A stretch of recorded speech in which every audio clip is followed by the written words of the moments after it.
عليكم ورحمة الله وبركاته. إن الحمد لله نحمده ونستعينه ونستغفره ونتوب إليه ونعوذ بالله من شرور أنفسنا وسيئات أعمالنا من يهده الله فلا مضل له ومن يضلل فلا هادي له. أشهد أن لا إله إلا الله وحده لا شريك له وأشهد أن محمدا عبده ورسوله لا نبي بعده. اللهم صل وسلم وبارك على عبدك ونبيك محمد وعلى آله وصحبه ومن اهتدى بهديه إلى يوم القيامة. قال الله جل وعلا: يا أيها الذين آمنوا اتقوا الله حق تقاته ولا تموتن إلا وأنتم مسلمون. يا أيها الناس اتقوا ربكم الذي خلقكم من نفس واحدة وخلق منها زوجها وبث منهما رجالا كثيرا ونساء واتقوا الله الذي تساءلون به والأرحام إن الله كان عليكم رقيبا. يا أيها الذين آمنوا اتقوا الله وقولوا قولا سديدا يصلح لكم أعمالكم ويغفر لكم ذنوبكم ومن يطع الله ورسوله فقد فاز فوزا عظيما. أما بعد فإن أصدق الحديث كتاب الله وخير الهدي هدي محمد صلى الله عليه وعلى آله وصحبه وسلم وشر الأمور محدثاتها وكل محدثة بدعة وكل بدعة ضلالة وكل ضلالة في النار. إخوة الإيمان رحمني ورحمكم الله. Alhamdulillah, segala puji bagi Allah Subhanahu wa taala, Rabb alam semesta, atas anugerahnya yang Allah curahkan kepada kita.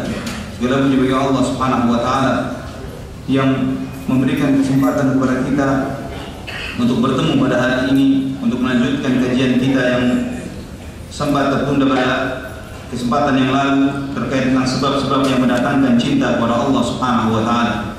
Pada kesempatan sebelumnya kita telah membahas beberapa amalan yang mendatangkan cinta kepada Allah Subhanahu wa taala. Ikhwatul iman rahimani wa rahimakumullah.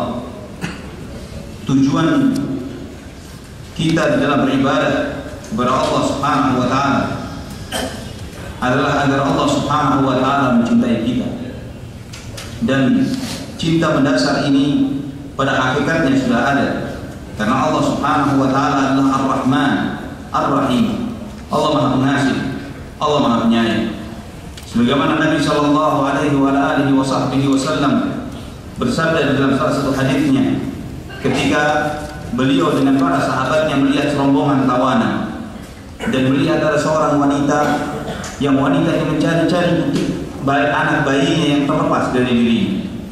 Kemudian setelah sekian lama sang ibu itu mencari dari rombongan orang yang ada, dia dapat bayinya di gendongan seseorang. Maka diambillah bayi itu dari gendongan orang tersebut, dipeluknya dan disusuinya oleh ibu itu.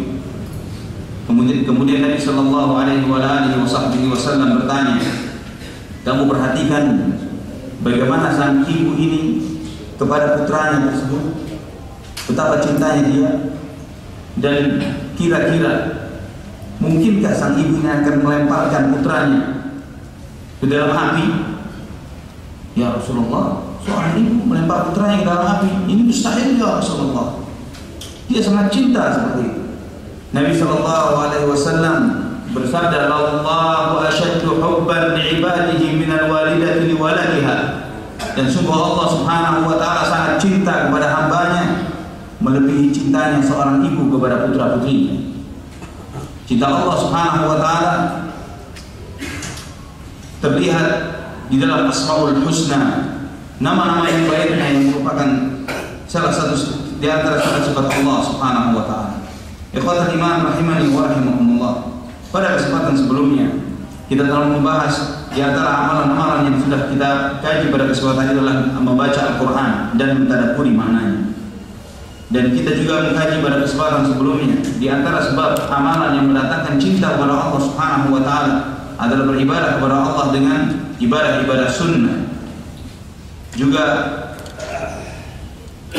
kita telah mengkaji pada kesempatan sebelumnya di antara sebab yang mendatangkan cinta kepada Allah Subhanahu wa taala banyak mengingat Allah Subhanahu wa taala di dalam setiap keadaan. Zikrul lisan, zikrul qalb, zikr lisan, zikr hati, dan mengamalkan apa yang diperintahkan oleh Allah Subhanahu wa taala dan menjauhi apa yang dilarang oleh Allah Subhanahu wa taala, sehingga membuat setiap keadaan hidupnya adalah di dalam berzikir kepada Allah Subhanahu wa taala. Kemudian Kita juga telah mengkaji pada kesempatan sebelumnya. Yang keempat yaitu lebih mengedepankan cinta Allah Subhanahu wa ta'ala melebihi cinta kita kepada sesuatu yang lain.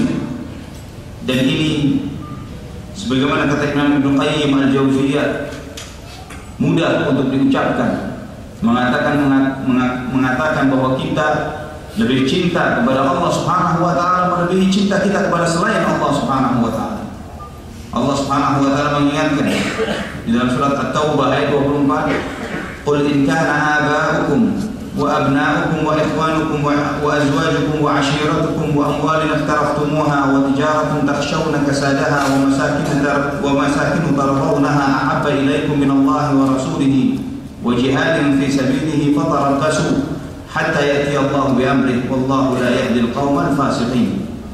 Katakan wahai Muhammad, jika orang tuamu, anak-anakmu, saudaramu, istrimu, keluargamu, harta yang kamu kumpulkan, perdagangan yang kamu khawatirkan kerugiannya, tempat tinggal yang kamu ridhai untuk tinggal di dalamnya, lebih kalian cintai daripada Allah dan Rasulnya, dan jihad di jalan Allah Subhanahu wa ta'ala, maka hati-hatilah kalian sampai datang urusan Allah Subhanahu wa ta'ala, sampai datang Allah beserta urusannya, dan Allah tidak memberi hidayah, memberi petunjuk kepada kaum yang fasik.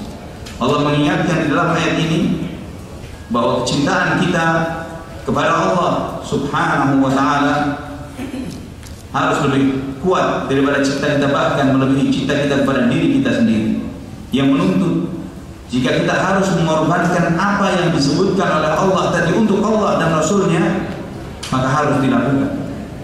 Sebagaimana disebutkan di dalam riwayat tukang sisirnya putrinya Fir'aun yang disebut Masyitatu binti Fir'aun.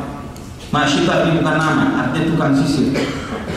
Ya, Masyitatu binti Fir'aun, tukang sisir putrinya Fir'aun. Namun karena terkenal dengan sebutan ini sehingga disebut Masyitah. Ya, artinya kata Masyitah adalah tukang sisir. Bukan nama, tapi itu adalah profesi.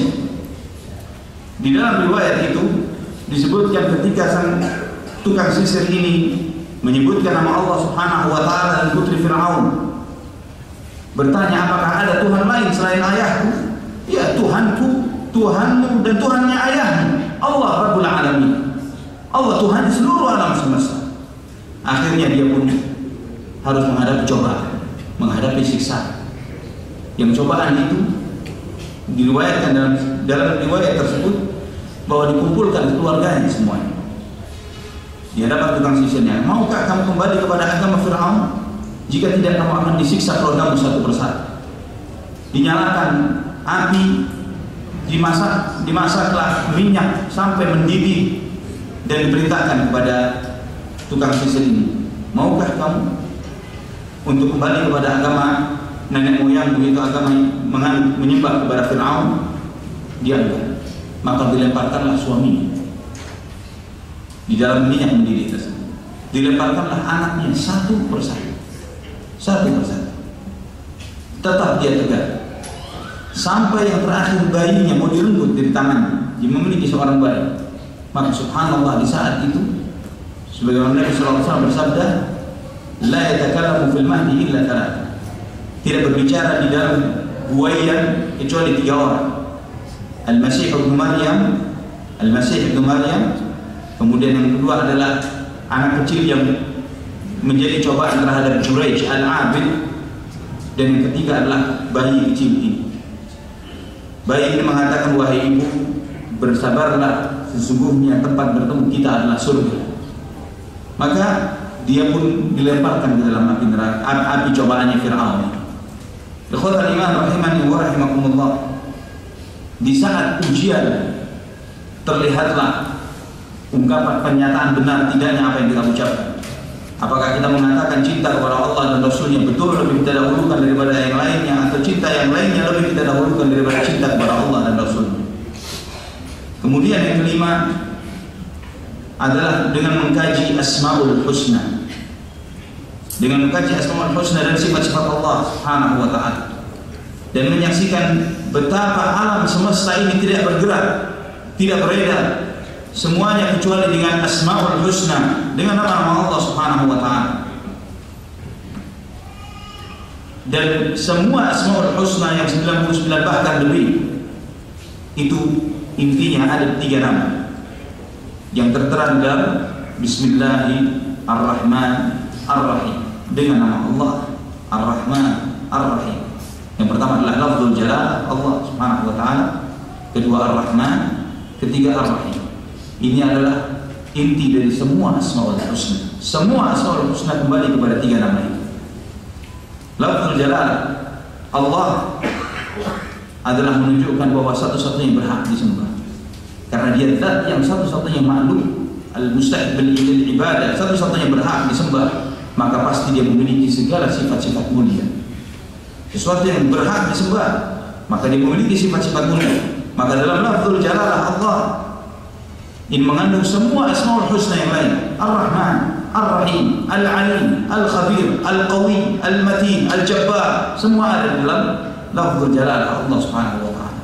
Ar-Rahman, yang mengasihi, yang maha mengasihi, dan kasih sayang Allah Subhanahu wa taala meliputi segala sesuatu. Kasih sayang Allah Subhanahu wa taala diberikan kepada segala sesuatu dari makhluknya, baik yang mukmin maupun yang kafir. Allah Subhanahu wa taala tidak pernah bakhil hatta kepada hamba-hambanya yang kafir. Maka semuanya diberi oleh Allah Subhanahu wa taala dengan sifat Ar-Rahman-Nya. Maka Allah Subhanahu wa taala sebagaimana sabda Nabi sallallahu alaihi wasallam, beliau bersabda bahwa Allah Subhanahu wa taala menciptakan 100 rahmat, menciptakan 100 rahmat. Yang satu diturunkan ke muka bumi, yang dibagikan semuanya habis oleh Allah, yang satu bagian dari 100. Yang satu yang bagian ini yang dibagikan oleh Allah Subhanahu wa taala, itulah yang membuat seorang ibu sangat mengasihi putra-putrinya. Ia menyebabkan kamu lihat seekor binatang buas tidak menerkam anaknya. Itulah karena satu bagian rahmat yang Allah bagikan. Baru satu yang menyebabkan kasih sayang di antara manusia dengan yang lainnya. Kita lihat terkadang ada seekor anjing mengasihi anak kucing misalnya. Kasih sayang ini dari satu bagian dari 100 bagian tersebut yang dibagikan oleh Allah Subhanahu wa taala di seluruh alam semesta sampai yaumul qiyamah. Kemudian yang 99-nya ya Rasulullah, Allah simpan nanti untuk hamba-hamba yang beriman. Jannah.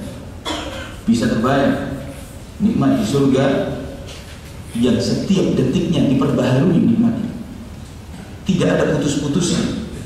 Nikmat di jannah yang disebutkan, yang Al-Imam Ibnul Jauzi rahimahullah menyebutkan bahwa nikmat di surga setiap saat ditambah oleh Allah Subhanahu wa taala. Allah Subhanahu wa taala selalu menambahkan nikmat ini dan tidak ada berhenti, tidak ada istirahat, tidak ada lelah, tidak ada letih, tidak ada buang air. Semuanya nikmat dan terus bertambah. Sampai beliau mengatakan bahwa kalau bukan karena Allah Subhanahu wa taala dan Rasulullah SAW yang menyampaikannya, mungkin tidak akan ada orang bisa mempercayai akan adanya tempat seperti itu. Namun karena ini firman Allah, sabda Rasulullah SAW, aman, kita beriman kepada Allah Subhanahu wa taala. Ikhwatul iman rahimani wa rahimakumullah. Dengan memperhatikan Asmaul Husna dan sifat-sifatnya, maka kita akan merasakan kecintaan yang kuat, kecintaan yang besar kepada Allah Subhanahu wa taala. Kita melihat di antara sifat Allah adalah Al-Afu, yang Maha Pemaaf. Allah Subhanahu wa taala tidak serta-merta menyiksa hambanya yang berbuat dosa dan maksiat kepada Allah, walaupun yang paling kurang ajar dan paling kafir.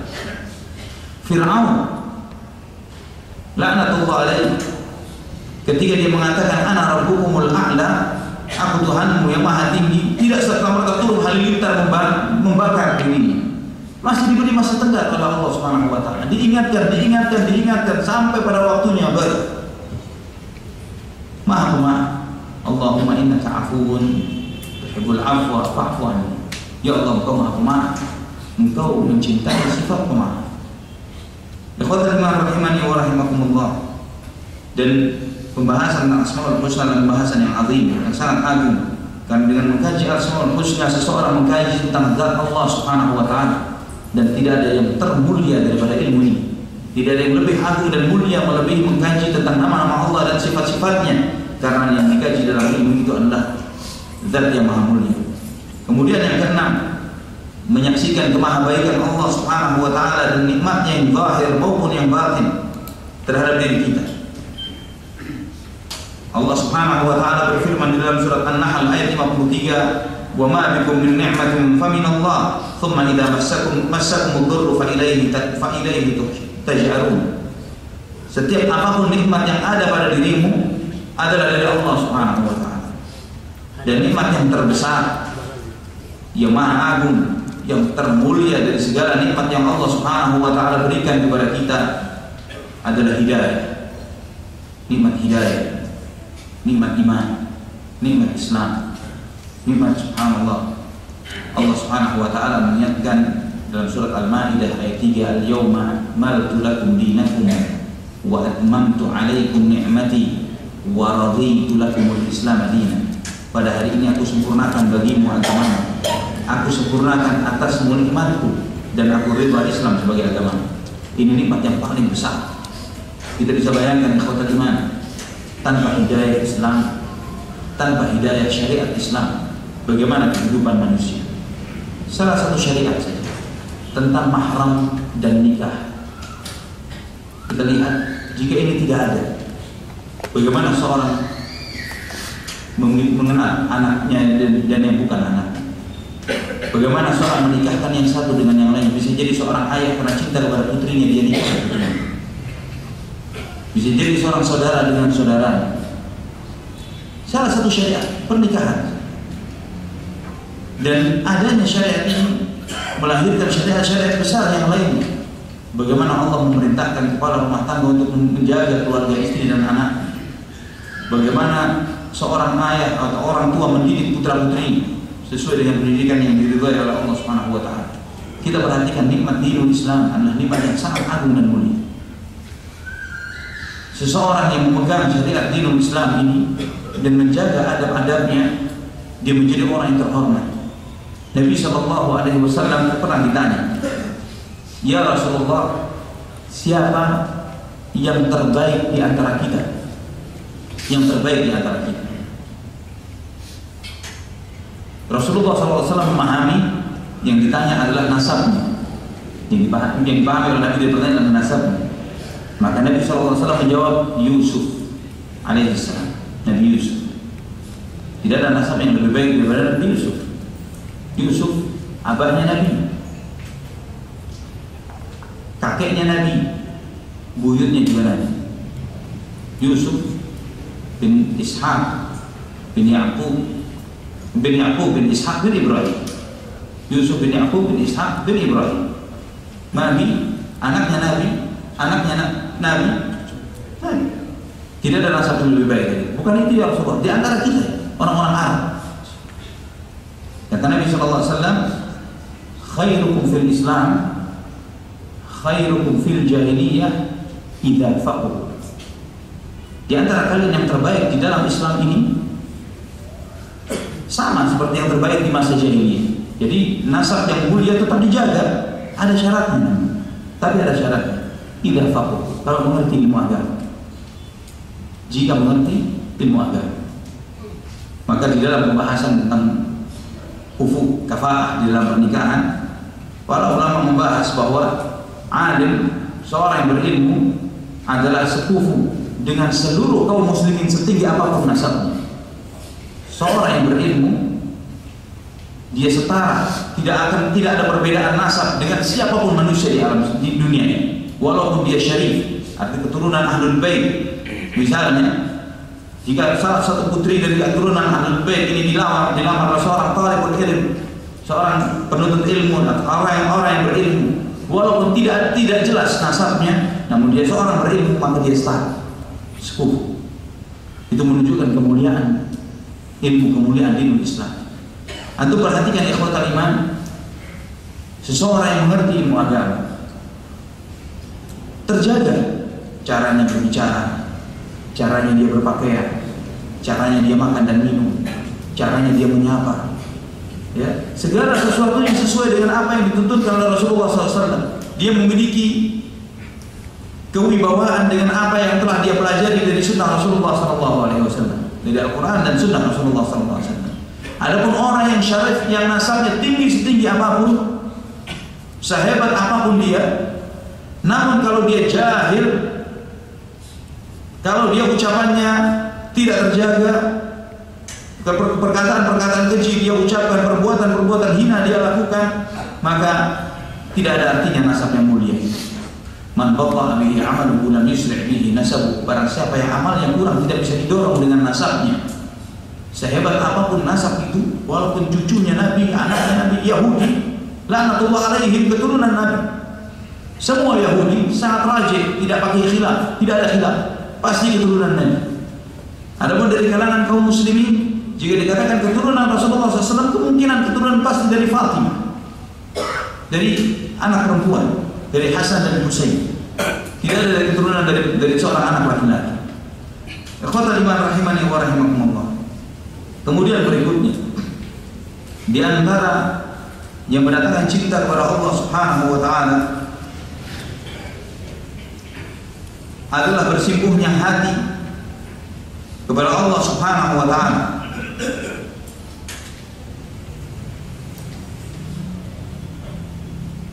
Bersimpuhnya hati kepada Allah Subhanahu wa taala. Ini luar biasa, dan kata Ibnu Qayyim al-Jauziyah rahimahullah, wa huwa a'jabuha, ini yang paling agungnya.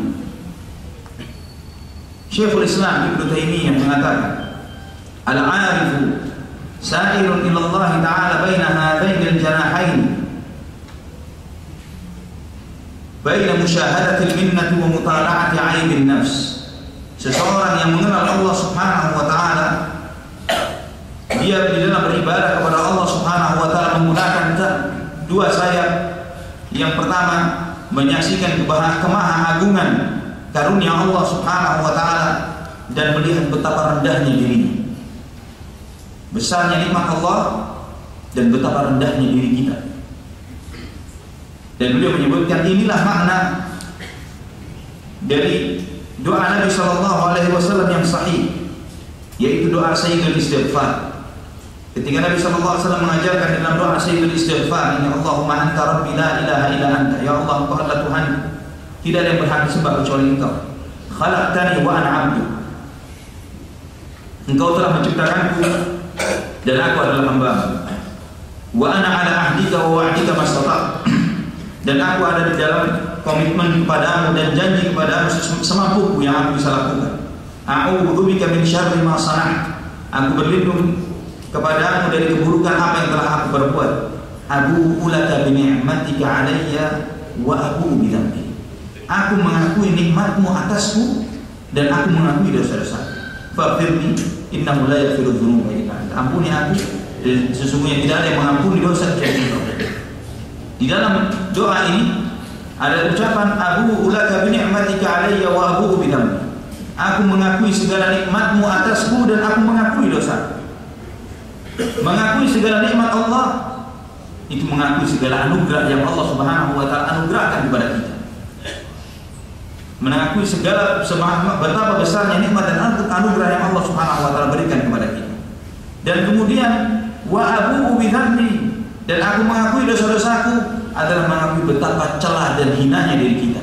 Di saat besarnya rahmat Allah yang Allah curahkan sedemikian besar kepada kita, namun kita tidak membalasnya dengan kebaikan kepada Allah, namun kita melakukan dosa dan maksiat kepadanya. Maka kata Syekhul Islam, famusyahadatul minnati tujibu lahul mahabbah, setiap kita menyaksikan betapa besar anugerah dan karunia Allah curahkan kepada kita, akan melahirkan rasa cinta kita kepada Allah. Walhamd wasyukur, kita akan memujinya, bersyukur kepada yang memberikan nikmat itu kepada kita, dan berbuat baik kepada Allah Subhanahu wa taala yang telah berbuat baik kepada kita. Wa mutala'atu 'aibin nafsi wal amal tujibu lahu dzulm. Adapun memperhatikan betapa rendahnya diri kita ini, betapa kurangnya diri kita, kurangnya amal kita, betapa rendahnya diri kita akan melahirkan kehinaan diri ini di hadapan Allah Subhanahu wa taala. Menunjukkan bahwa kita ini sangat fakir, sangat miskin, dan akan melahirkan taubat kita di setiap waktu kepada Allah Subhanahu wa taala. Dan kita tidak melihat diri kita kecuali orang yang bangkrut, tekor antara amal yang kita lakukan tidak pernah sebanding dengan anugerah yang Allah Subhanahu wa taala curahkan kepada kita. Maka beliau menyebutkan bahwa pintu yang paling dekat yang menyebabkan seorang hamba menjadi hamba Allah Subhanahu wa taala adalah ketika dia merasa dirinya selalu tekor terhadap anugerah-anugerah Allah Subhanahu wa taala. Maka dia melihat tidak ada artinya dirinya, tidak ada kedudukan, tidak ada sebab yang dia bergantung kecuali dengan anugerah dan karunia Allah Subhanahu wa taala. Bahkan kata beliau, bal yadkhulu 'ala Allah taala min babil iftiqar as-sad, dan dia masuk kepada Allah Subhanahu wa taala melalui pintu kefakiran yang murni, kefakiran yang seutuhnya. Dan beliau menyebutkan wadkhula man qad kasara al-faqr wal maskanatu qalbah, masuknya seseorang yang kefakiran dan kemiskinan telah menguasai hatinya, hatta wasalat tilkal kasratu ila suidaihi fansada, sehingga rasa fakir terhadap Allah Subhanahu wa taala menguasai seluruh hatinya. Ikhwatul iman rahimani wa rahimakumullah, wa syahida daruratahu ila rabbih, di saat itu dia menyaksikan betapa butuhnya dia kepada Allah Subhanahu wa taala, wa kamala faqatihi wa faqrihi ilaih, betapa sempurnanya kebutuhan dia dan kefakiran dia kepada Allah Subhanahu wa taala, bahwa setiap sel di dalam dirinya butuh Allah Subhanahu wa taala. Setiap sel diri kita ini butuh Allah Subhanahu wa taala, sangat membutuhkan Allah Subhanahu wa taala. Maka beliau mengatakan annahu intakhalla annahu tarfata ainin halaka, dia meyakini jika Allah sekejap mata saja berpaling dari kita, binasa kita. Sekejap saja Allah tidak menggubris kita, binasa kita, rugi kita dengan serugi-ruginya. Illa an ya'uda Allah ta'ala alaihi wa yatadarakahu birahmatihi, kecuali Allah mau kembali memperhatikannya dan mencurahkan rahmatnya kepada dia. Maka beliau menyebutkan wala tariqa ilallah ta'ala aqrabu minal ubudiyyah, tidak ada jalan semakin untuk lebih dekat mendekatkan diri kepada Allah daripada beribadah kepada Allah Subhanahu wa taala. Dan ibadah itu poinnya dua, dasarnya dua kata beliau. Wal ibadah wal ubudiyyah madaruha ala qaidatain. Dasarnya ibadah itu hubbun kamil wa dhullun tam, cinta yang penuh, cinta yang sempurna, dan kerendah dirian kita yang seutuhnya kepada Allah Subhanahu wa taala. Wa man sya'u hadain al-aslain min dhanain al-aslain al-mutaqaddimain, dan munculnya dua perasaan ini, cinta yang sempurna dan rendahnya diri kita yang utuh kepada Allah Subhanahu wa taala, timbul dari dua hal tadi. Yang pertama adalah menyaksikan betapa besar anugerah Allah Subhanahu wa taala yang Allah berikan kepada kita, itu mendatangkan cinta, dan betapa tidak berartinya apa yang kita perbuat untuk Allah Subhanahu wa taala sebagai timbal balik anugerah Allah Subhanahu wa taala tersebut, dan itu melahirkan kerendahan diri kita di hadapan Allah Subhanahu wa taala. Ikhwatul iman rahimani wa rahimakumullah, dan beliau mengatakan jika seorang hamba telah beribadah kepada Allah dengan dua hal ini, bahwa apa yang dia lakukan tidak ada artinya dibandingkan anugerah yang Allah berikan kepadanya, di saat itu musuh-musuhnya Allah, musuh-musuhnya dirinya yaitu syaitan tidak akan bisa mendekat kepadanya. Bagaimana tidak? Di dalam beribadah saja kita tanpa anugerah Allah Subhanahu wa taala tidak akan mungkin seorang itu beribadah. Kita meyakini bahwa tidak akan ada terjadi sesuatu di alam semesta kecuali dengan adanya niat dan kesempatan. Dimudahkannya kita untuk datang ke majelis taklim ini dan menghadiri majelis taklim ini adalah adanya niat dan kesempatan yang Allah berikan. Dan niat dan kesempatan ini hanya dari Allah Subhanahu wa taala. Ketika seorang hamba menyadari bahwa Allah Subhanahu wa taala memberikan kemudahan kepadanya untuk beribadah, dimudahkan oleh Allah untuk beribadah, maka dia semakin merasa betapa tidak berartinya diri, betapa banyaknya hutangnya kepada Allah Subhanahu wa taala. Karena tanpa kemudahan dari Allah Subhanahu wa taala, seorang tidak akan bisa beribadah kepada-Nya. Sebagaimana doa Nabi sallallahu alaihi wasallam setiap selesai salat, Allahumma a'inni 'ala dzikrika wa syukrika wa husni ibadatik. Ya Allah, tolong aku agar aku bisa berzikir kepadamu, bersyukur kepadamu, dan beribadah kepadamu. zikir, syukur dan beribadah tanpa pertolongan Allah tidak akan pernah terjadi. Ikhwatal iman rahimani wa rahimakumullah. Kemudian yang kedelapan, yang mendatangkan cinta kepada Allah Subhanahu wa taala adalah berduaan dengan Allah Subhanahu wa taala di saat turunnya Allah pada sepertiga malam terakhir. Bangun malam, salat tahajud, membaca Al-Qur'an Al-Karim. Kemudian diakhiri dengan beristighfar kepada Allah Subhanahu wa taala. Allah Subhanahu wa taala berfirman dalam surat Ad-Dariyat ayat 17 dan 18, "Kanu qalilan minal laili ma yahja'un wa bil ashari hum yastaghfirun." Mereka sedikit di waktu malam ini mereka tidur. Sebagian besar mereka manfaatkan untuk beribadah, bangun beribadah kepada Allah Subhanahu wa taala. Dan di waktu sahur mereka beristighfar. Untuk perhatikan bagaimana kehidupan orang-orang saleh, bahwa mereka di tengah malam bukan maksiat yang dihidupkan, namun beribadah kepada Allah Subhanahu wa taala. Qiyamul lail, salat tahajud, salat witir, membaca Al-Qur'an, dan ditutup dengan apa? Wa bil ashari hum yastaghfirun. Di waktu sahur mereka beristighfar, di penghujung menjelang subuh mereka beristighfar kepada Allah. Sudah mengumpulkan amal-amal ibadah yang besar, ditutup dengan istighfar. Sebaliknya ahlul maksiat di waktu malam mereka melakukan dosa-dosa dan maksiat, dan mereka tutup dengan perasaan percaya diri bahwa Allah mengampuni dosa-dosa. Ini kenapa Imam Al-Hasan Al-Basri mengatakan bahwa orang-orang yang beriman mereka menggabungkan antara perasaan takut kepada Allah Subhanahu wa taala dan terus berbuat baik, terus beramal beribadah kepada Allah dengan sebaik-baiknya, namun di saat yang bersamaan takut jangan sampai amal ibadahnya tidak diterima oleh Allah. Sebaliknya ahlul maksiat, para pelaku maksiat, mereka mengumpulkan dosa kepada Allah namun tidak merasa takut, malah sebaliknya merasa dirinya aman dari azab dan murka Allah Subhanahu wa taala. Kemudian yang 9 adalah mujalasatul muhibbin as-sadiqin. Duduk dengan orang-orang baik, duduk dengan orang-orang saleh, berkumpul dengan mereka, mendengarkan nasihat-nasihatnya, memanfaatkan segala hal-hal baik yang disampaikan oleh mereka agar untuk memperbaiki kehidupan dunia dan kehidupan akhirat kita. Umar bin Al-Khattab radhiyallahu anhu beliau mengatakan, "Laula thalathun ma ahbabtul aisha fid dunya." Kalau bukan karena 3 hal, saya tidak menginginkan hidup berlama-lama di dunia. Beliau menyebutkan al-ghazwu fi sabilillah. Yang pertama adalah perang di jalan Allah Subhanahu wa taala. Jihad di jalan Allah Subhanahu wa taala. Kemudian mukabaratus sa'ati minal lail, bangun di tengah malam, di waktu malam untuk melaksanakan salat tahajud. Ini yang dirindukan dari kehidupan dunia.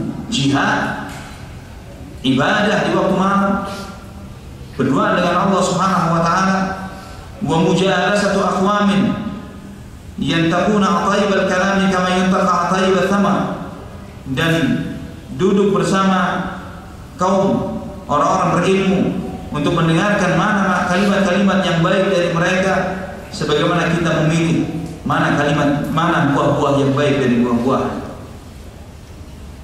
Ikhwatul iman rahimani wa rahimakumullah.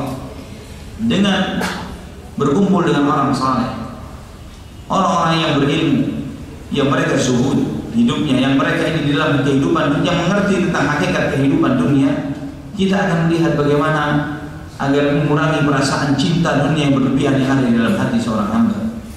Seorang di dalam kehidupan dunia ini, setiap harinya kita selalu tergoda, selalu tertipu dengan segala apa yang kita lihat dan kita jalani di setiap harinya. Dengan kita dekat dengan orang saleh, dengan sering kita diingatkan oleh mereka, diingatkan akan akhirat, diingatkan akan kematian, diingatkan tentang hal-hal baik yang Allah Subhanahu wa taala janjikan, walal akhiratu khairun laka minal ula, bahwa akhirat jauh lebih baik bagimu daripada dunia. Wal akhiratu khairun wa abqa, akhirat itu jauh lebih baik dan jauh lebih abadi.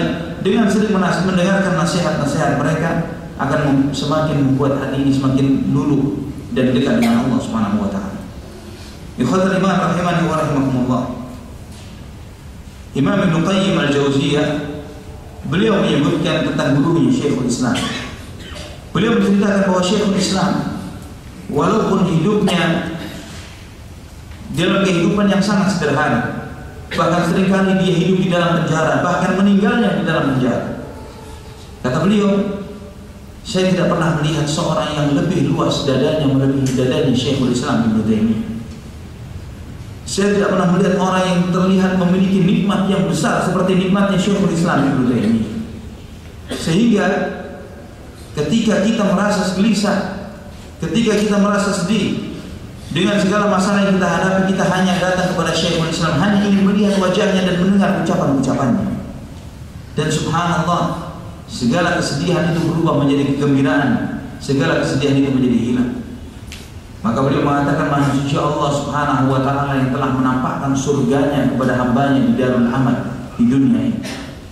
Beliau mengisyaratkan seakan-akan Syekhul Islam seakan-akan telah melihat surga di dalam kehidupan dunia ini, di dalam beribadah kepada Allah Subhanahu wa Ta'ala, sehingga mudah baginya mengorbankan segala sesuatu. Sebagaimana Nabi sallallahu alaihi wasallam menyebutkan tentang keutamaan orang-orang yang jihad di jalan Allah Subhanahu wa Ta'ala. Kata Nabi sallallahu alaihi wasallam, orang yang mati syahid diberikan 6 keutamaan. Di antaranya Nabi menyebutkan, Allah tunjukkan yara maq'adahu fil jannati fi awal qatratin min dami, bahwa Allah Subhanahu wa Ta'ala menunjukkan kepadanya tempat tinggalnya di surga pada tetesan pertama dari darahnya. Bisa antum bayangkan seorang yang berjihad di jalan Allah Subhanahu wa Ta'ala, ketika terpercik darahnya dan dia melihat jannah di depan matanya, apa yang terjadi? Tidak ada artinya fisik, tidak ada artinya nyawanya, semua yang menjadi hina dan tidak ada artinya ketika dia melihat betapa besar rahmat yang Allah sediakan bagi orang-orang yang mati syahid di jalan Allah Subhanahu wa Ta'ala. Sampai-sampai Nabi sallallahu alaihi wasallam menyebutkan tentang orang keutamaan mereka, bahwa tidak akan ada manusia yang berkeinginan setelah Allah Subhanahu wa Ta'ala masukkan dia ke dalam surga, kepingin lagi untuk balik ke dunia, seperti orang-orang yang jihad di jalan Allah, yang mati syahid. Orang-orang yang mati syahid ini pingin lagi balik ke dunia, pingin lagi menghadapi segala penderitaan hidupnya di dunia dan mati terbunuh di jalan Allah Subhanahu wa Ta'ala, hidup lagi, mati lagi, terus berulang-ulang. Karena apa? Lima yara minal karam, karena melihat betapa Allah Subhanahu wa Ta'ala memuliakan mereka di sisi Allah Subhanahu wa Ta'ala. Kemudian yang ke-10 adalah menjauhkan segala sesuatu yang menghalangi hati ini dari Allah Subhanahu wa Ta'ala. Ini tidak mudah, ikhwatal iman. Ini termasuk zuhud, termasuk wara, ketika seseorang menjaga hati ini dari segala sesuatu yang menjauhkan kita dari Allah Subhanahu wa Ta'ala. Yang paling wajib, wara yang wajib, zuhud yang wajib adalah ketika kita menjauhkan diri dari apa yang Allah haramkan. Menjauhkan diri dari apa yang diharamkan oleh Allah Subhanahu wa Ta'ala. Ini yang paling mendasar, yang setiap muslim harus melakukan hal ini. Dan kata Syekhul Islam Ibnu Taimiyah, ini yang paling bermanfaat. Inilah zuhud yang paling bermanfaat. Ketika kita menjauh dari apa yang diharamkan oleh Allah Subhanahu wa Ta'ala. Jika kita mampu melakukan ini, maka kita meningkat lagi pada tingkat berikutnya, mengurangi hal-hal yang mubah.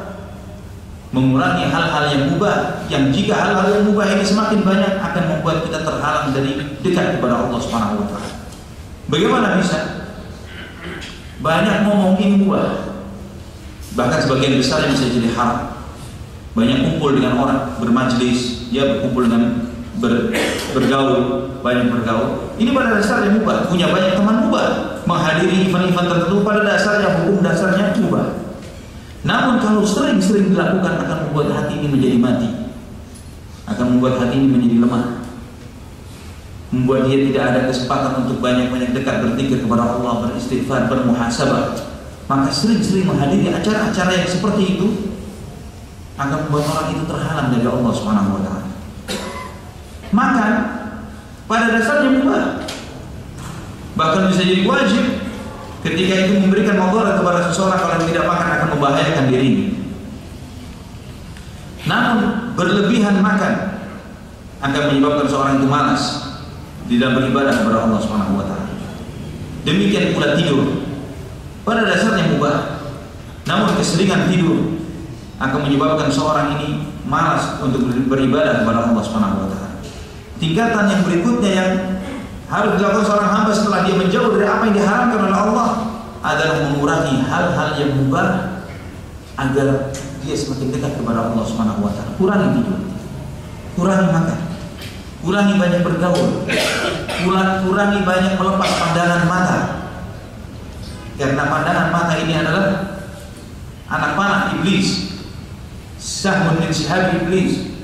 Kita merasa bahwa kita ketika melihat sesuatu yang indah, kita merasa bahwa kita beruntung. Saya melihat ini sesuatu yang indah. Padahal pada dasarnya bukanlah kita yang beruntung, namun kita korbannya. Ketika apa yang kita lihat itu tertanam di dalam hati kita, kita menikmati apa yang kita lihat dan terus terngiang-ngiang, kita akan menjadi korban dari apa yang telah kita lihat tersebut. Maka di antara cara taqarrub kepada Allah Subhanahu wa taala mengurangi pandangan mata yang berlebihan, menahan pandangan ini dari segala sesuatu yang mutlak yang diharapkan oleh Allah, dan juga yang lebih lagi adalah tidak melihat apa yang tidak dibutuhkan.